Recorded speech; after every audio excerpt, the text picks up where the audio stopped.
If he comes out in the heat of the day, they can die in just a couple of hours. But if I can get him out, that will make a good meal.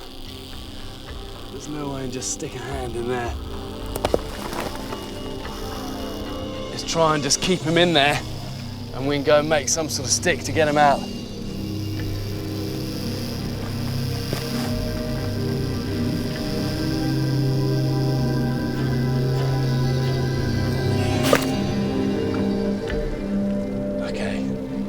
Should be quite happy with that and just stay there for a few minutes. Okay, come with me, I know exactly what we need for this. Come on, let's make this quick. We just need a hook and then something to tie it all together with.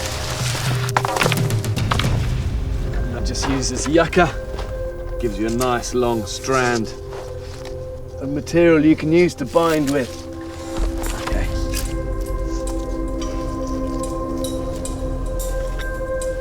I first learnt this technique living with the sand bushmen of Namibia.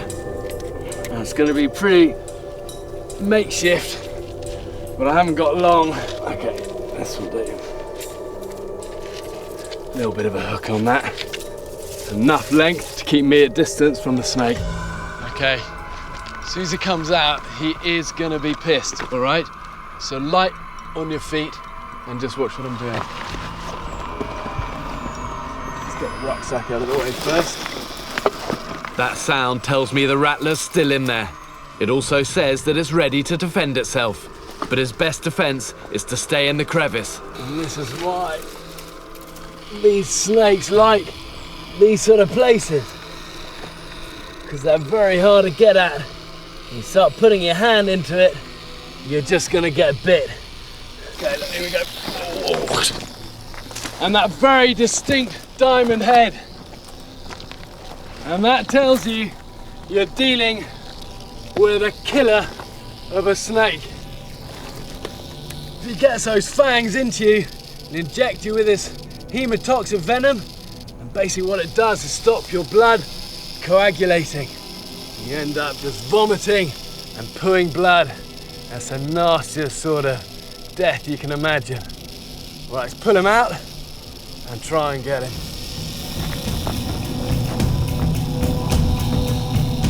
Even with the stick, I've got to remain focused on where I'm standing. You can't take your eyes off these snakes for a moment. They can strike up to 2/3 of their own body length. Pinning it down immobilizes the snake just enough for me to risk getting in close. Okay, and the only way to be really sure is to have his head off. Even though I know I've decapitated it, I always double check. Okay.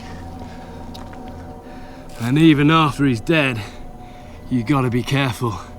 That head can still inject you. And that's what you do not want going into your bloodstream. It doesn't matter how many times you deal with snakes, you wouldn't be human if your heart wasn't racing when you're dealing with one that's as lethal as this. It's good practice to bury the head of a venomous snake before you leave. You're on high ground like this, aiming for a distant landmark, it's pretty straightforward to stay on course because you've got line of sight to follow. When you start to then dip into this sort of lower ground, it's much harder to maintain your direction. And a good technique is just to look at the shadow, look at the angle your shadow is causing on your body, and then just maintain that and follow it. But bear in mind, that's only really good over short distances, because obviously your shadow is going to move about 15 degrees every hour.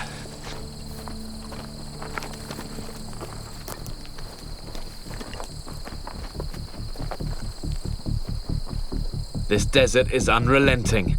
Dry, dusty terrain as far as the eye can see. But even the harshest places could throw up a welcome surprise. Man, just check this out. Look, completely hidden in the desert.